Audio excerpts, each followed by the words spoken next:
All right. Well, nice to meet everybody. My name is Ted. I'm from Galena, Illinois. I just moved in with my fiance a couple weeks ago. I work at just a hotel up the road. Unfortunately, not a haunted one. It's kind of bogus.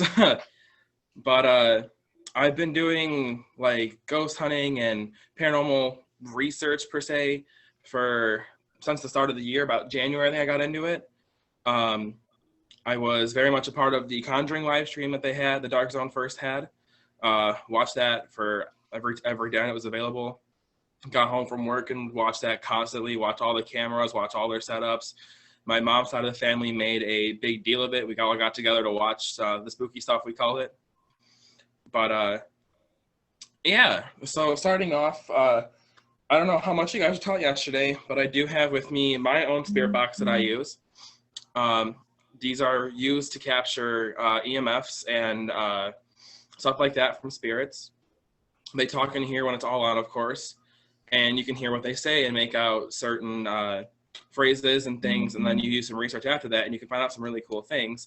Unfortunately, I have never got a voice yet. I've only been ghost hunting with this one twice thus far, and both times it did not come up, did not get any voices come up. I also have with me my literally very basic recorder, which I actually did get a voice on walking through one of the graveyards my sisters and I went on as a little sibling trip. And it was just a quick hi, was all it said. But we walked around this entire graveyard for at least 2 hours, 2.5 hours. We were all out there taking pictures and stuff like that. Unfortunately, I don't have the pictures available, but they also, in one of the pictures, we showed my mom all the pictures, and she found a nun in the background. It looks like it's praying, and it's very vivid and very clear. It's really cool and really creepy at the same time. One of my best stories I love to tell on that little ghost hunt trip as well is I usually wear this crucifix necklace every time I go out. A little bit of extra protection if you guys still believe in those things.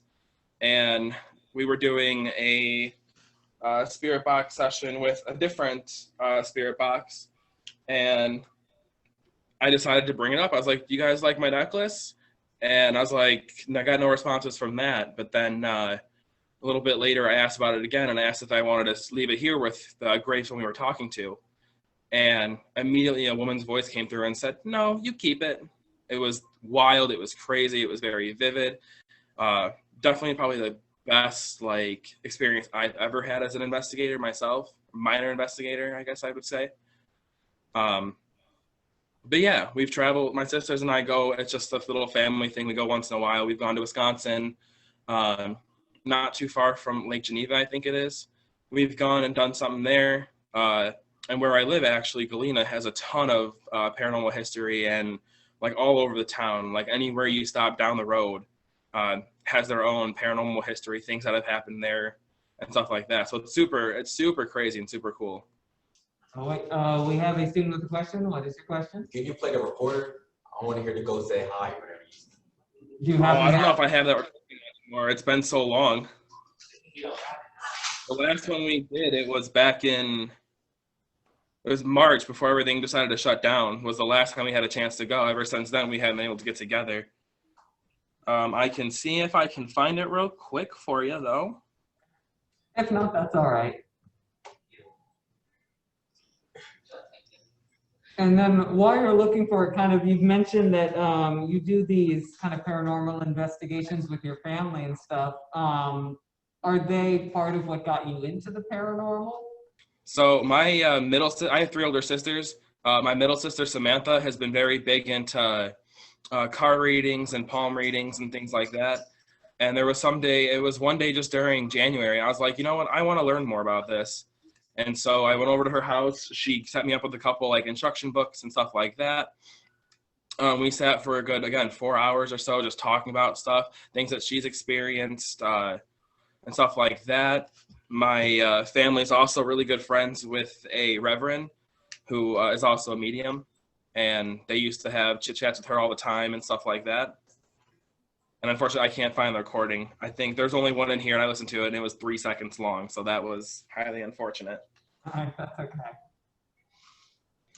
And then I know also when we had spoken, you mentioned that you use dowsing rods. Are you able to speak a little bit about, like, I know I have some students that don't know what dowsing rods are or how they work, what they're used for, that sort of thing? Oh no, absolutely. So these right here are what dowsing rods are. They're simple little copper rods that are used to talking to the paranormal. It can be considered dangerous depending on what happens. I haven't had a couple of instances where like weird things have happened where you ask a certain question and you get a very non-okay response, and that's when you have to say okay, good night, and shut it down. But they're really cool. Using these, I was actually able to talk to my grandmother on my mom's side for the first time. She died exactly a month before I was born, so I never got to actually meet her. So when my fiance introduced me to these, I was like the first person I'm gonna, find, and I would, was gonna be her. And I always had a feeling ever since I started like learning about the paranormal world that she was always along with me, if that makes sense, as a spirit guide. And sure enough, the first night I used them, she was the first one to say hi, and she gave me spiritual to give hugs as well, and she just showered me with hugs, and like, Grandma, I'm sorry. I actually teared up the very first time I got to talk to her like that. But yeah, how they work, they were, I believe they were originated in the 16th century, and they were first used just to find like water wells and then also metals and stuff like that back in 16th century Germany. They weren't actually deemed paranormal until about 1660 something. I can't, blanking on the actual year. But this guy, oh, what's his name? Jasper Schaff, I think it is. He was I forgot what they call it in their terms, but basically like a Catholic who used to research stuff like this to see if demons and angels were real, basically. And he was using these one night, and he had a what he called a run-in with the devil, per se. And then and there he deemed them paranormal. And ever since then, paranormal investigators have used them as a low-key quality thing because they're really not that expensive and they're easy to get into. And what's kind of the background of why did individuals think that? Because I know dowsing rods have also been used for finding things, like looking for water or gold, things like that. What is the idea behind how they work, essentially? So they basically are able to contract a signal like metal to metal or metal to water. Because when they find water, they'll find like the pipes. So they have that connection there. And then I'm personally assuming that when the German researcher found all this, that the spirits are actually able to use the energy that comes with, all the using these two little rods to actually move them in certain ways and answer yes or no questions, basically. Besides communicating with the paranormal, is that essentially what you use the dowsing rods for, or have you used it for any other things? No, I've only used them to communicate with the deceased. And going along with your experiences with kind of investigating the paranormal, what sort of things have you witnessed or experienced? I know you've talked about communicating with individuals. Have there been other experiences you've had as well? One of my other first ones, which was before I really got into all the paranormal stuff, like really hardcore got into it. My buddies and I were playing hockey in this downstairs garage that my family had, and my buddy, like, we used to do dumb things when, you're in high school. Everyone has those moments, and my buddy happened to say Victory Screech, like from SpongeBob, and did the whole noise with it. And, my other buddy and I were smiling. We were on the other side of the garage, and all of a sudden, we heard behind us the same exact pitch, frequency, doing the same exact voice back, but it sounded like a child's voice. And him and I both looked into the corner of the garage, looked at each other, and we ran upstairs. Because at first we weren't into it, so we just took off like that didn't just happen. That didn't just happen. That was the first big experience I've ever had. Going along with dowsing rods, because I know when I spoke with you, you mentioned, that you use that with communicating with the paranormal. Is that your favorite way, in a sense, of communicating with the paranormal? Is there a certain kind of equipment that you prefer using over others? I mean, I like using a spirit box because you never know what kind of voice you're gonna get. Besides that one, I have an app on my phone as well. It was expensive in the app store. It's like $10 in the app store to get it. But I also don't know the quality of it. I wouldn't say it's perfect because you get a lot of spewy voices here and there that don't really sound correct or don't make any sense. But also on my phone, I have its own little EMF device too that radiates all the magnetic fields that are in the area. So I put it closer to my computer. It usually gets higher if you put it towards metals.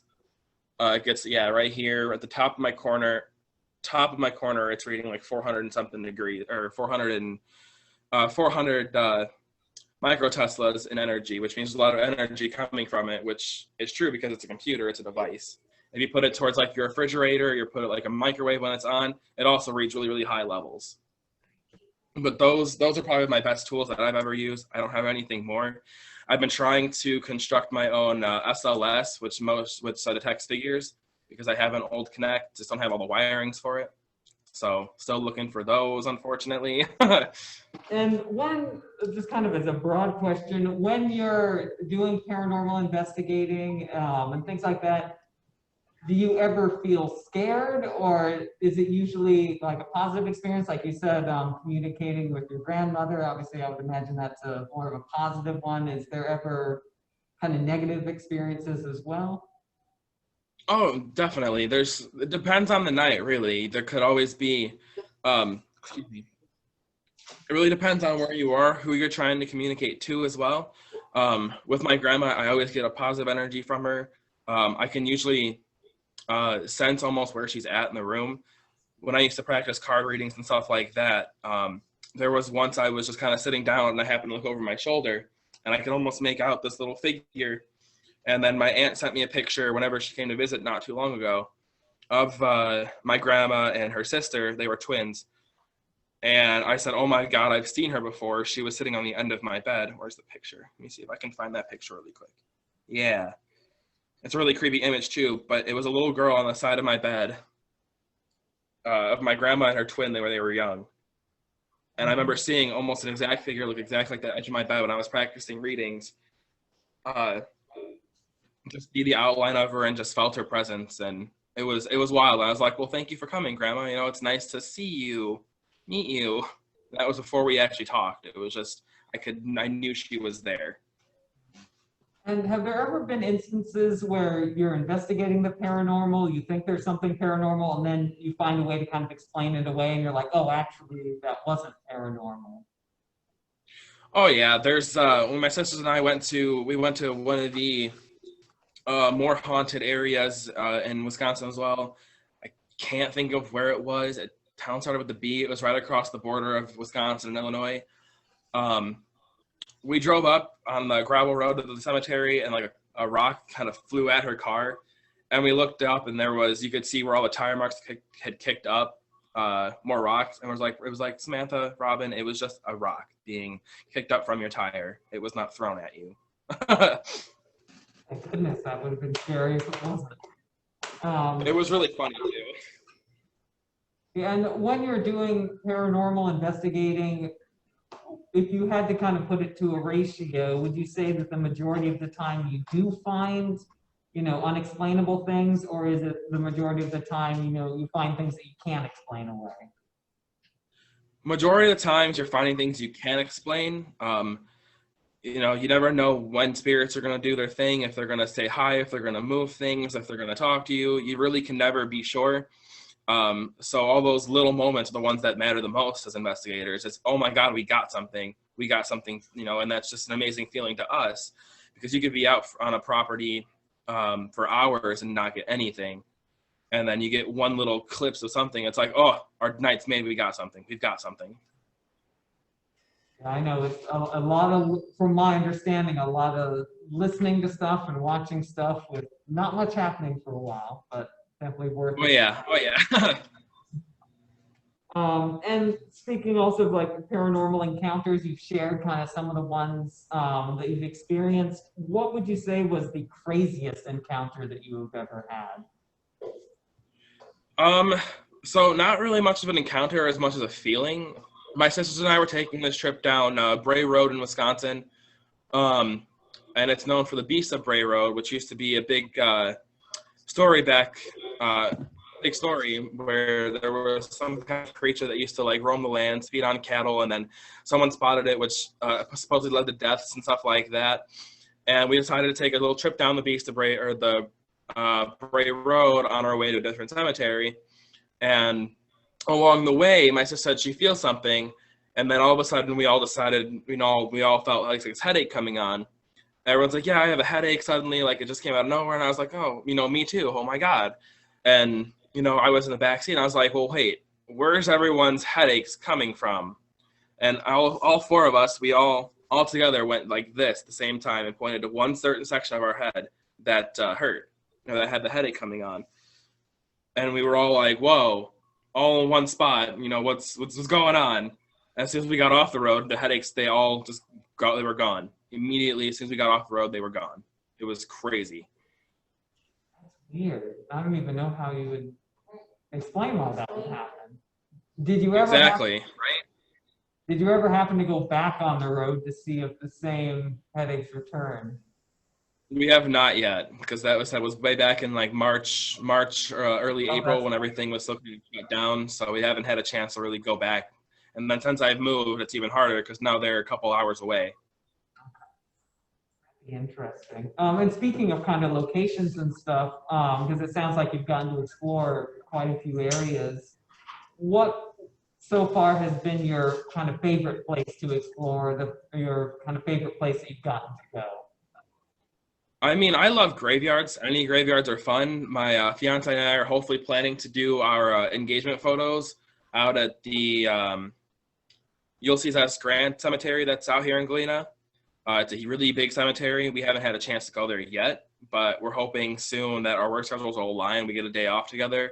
We can go check out the area, see what looks good for pictures. And then I've told her I'm going to bring some ghost hunting stuff with us, and we're going to do a little bit of that while we're there. And let me see, because I should have mentioned it earlier. Beforehand, I let students know that you were going to be coming, and I asked any questions that students had, and so those are the ones that I've been going through. So I'm going to quickly see if any of the students, either on the Zoom or here in person, if they have any questions for you. Until. Oh yeah, I got a question. Do you feel any spirits right now? In the room with you right now? No. Right now, no. But once I use the dowsing rods, I'll definitely feel my grandma around. She always comes through. She's always comes through. Always comes through. That's cool. Do you think you got time to do it? Of course. Yeah. Hey, go ahead, want me to go ahead and just do it for you guys? Why not? Wait, these pictures.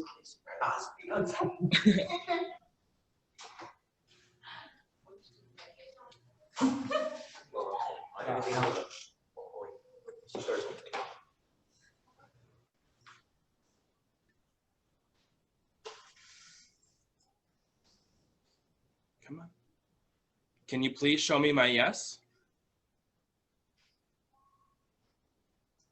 Thank you.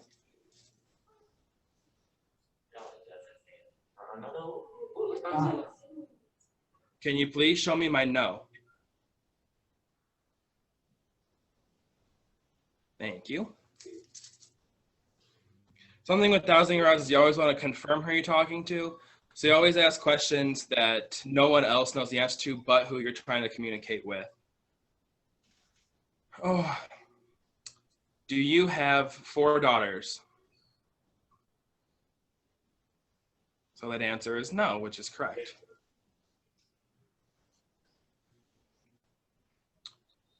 Do you have 3 daughters? That's correct.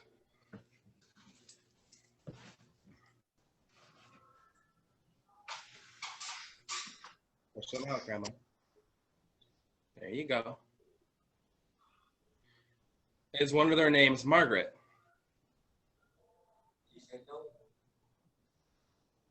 She says no, which is correct.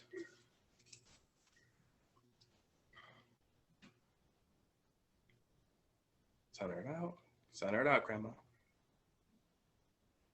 There we go. Is one of their names Jean? And that's a yes, and that's correct because that's my mom's name.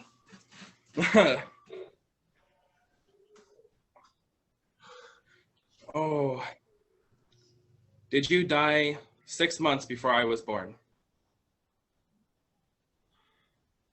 Nope.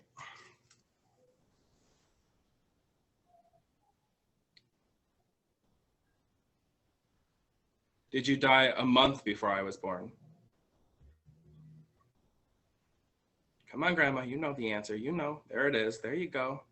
There you go. She says yes.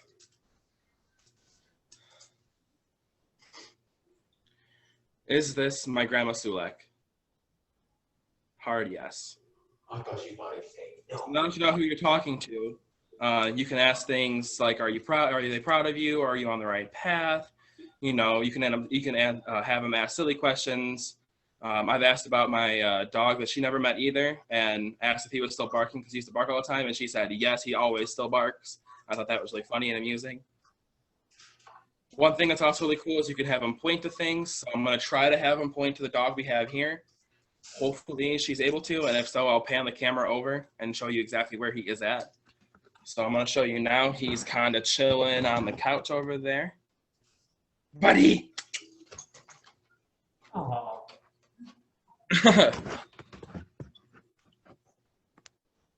Buddy, stay.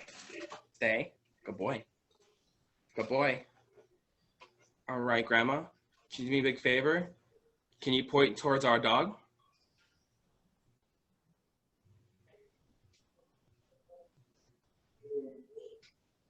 And she's pointing right at him.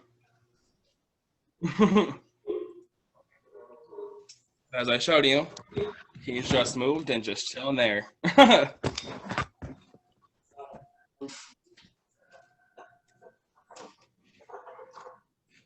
All right, Grandma, are you still proud of me? Of course she is. One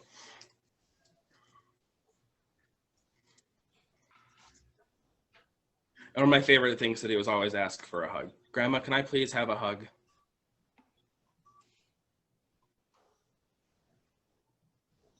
There you go. And you can see they come around, they touch your shoulders. And when they touch your shoulders, as of now, you can almost feel like their pressure when you hug someone. When you have that like pressure on your shoulders, you can kind of feel that they're there just touching lightly, but they're there. Oh.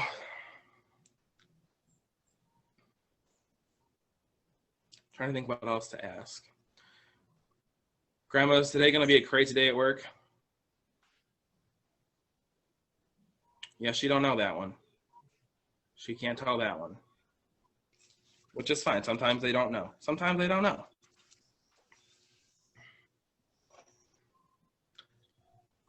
Grandma, do you still approve of my fiance? Oh, yeah, she does. That's a good thing. Yes, she does. Oh, yeah.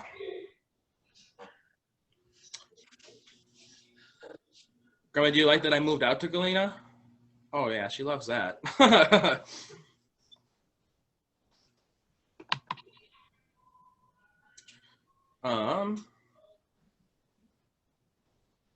Trying to think what else I gotta point at. Grandma, can you point at our little Halloween Christmas tree that we have up right now?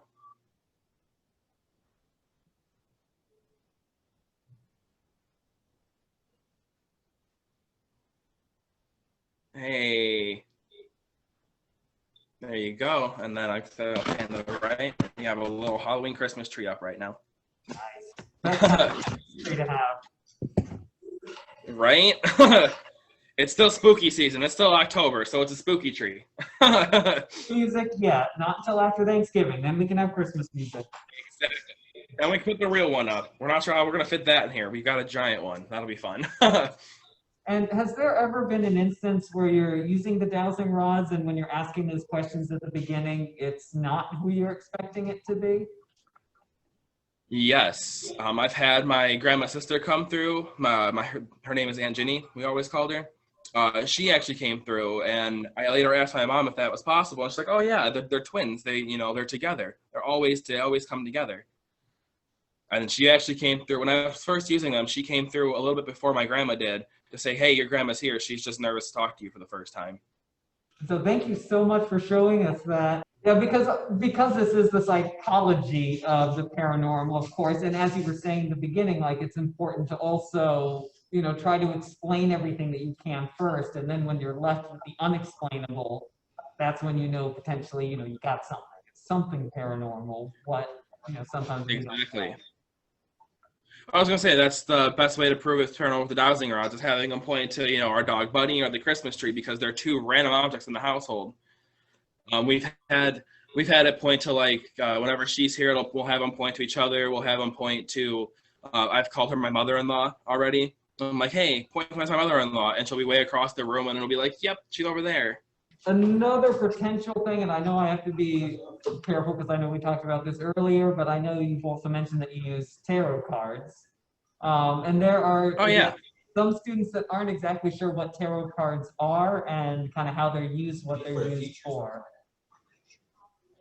So tarot cards are used for a variety of things. I personally use them to have a different weird sense to help guide you somewhere. I'd use it as a helping thing, if something you need to know that's coming up soon.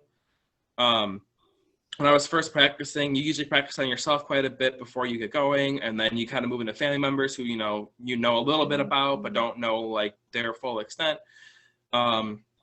I've read my sisters dozens of times. I've read my mom dozens of times. I've started to read other people I've never met before. And everything has gone really well. I've done readings for my fiance and big readings like that as well. But I personally use them to help guide people and to help, if they need some really deep question answered they can't find an answer to, I'll try to help guide them with the cards and give them an answer that way as well. And is there any kind of history behind why tarot cards? What is it about them potentially that help with guiding and answering questions? It all has to really do with those spirit guides. They all started in the ancient Egypt time. If you look at a lot of the decks, some of the imagery is a little bit portrayed of those old hieroglyphics they all have.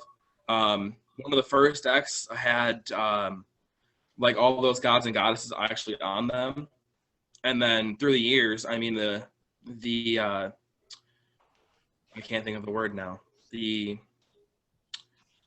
visualization of the cards, what they all look like, their colors, their schemes, everything like that, they all have been different. But all the meanings remain the same. Each card has the same exact meaning. They're just, their detail really cool.